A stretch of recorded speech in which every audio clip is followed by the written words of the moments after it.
Andrei a rămas aici jos. George s-a dus sus, singur. Singur el s-a dus pe 2 Magic Carpet-uri. Uite pe acolo și până sus. Și acum îl așteptăm să vină.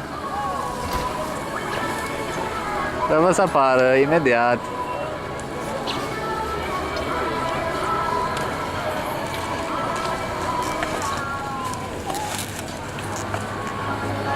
Ia să vedem când apare. Când apare George? Andrei tot aici, mănâncă candy, mănâncă bomboană. Am mult de el.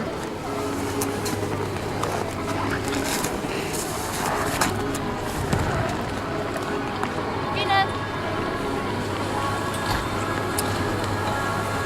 Unde-i?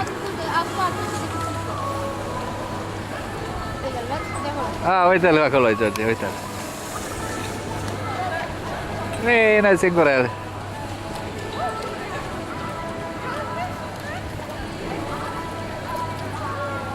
Așa, bravo, George.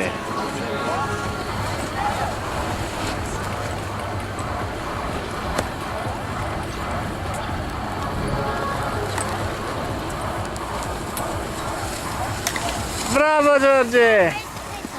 Bravo! Pe 2 te-ai dus? Da. Singurel? Da. Te-ai descurcat? Da. Ai căzut? Nu. Bravo, George! Bravo! Hei, George! Hei, George!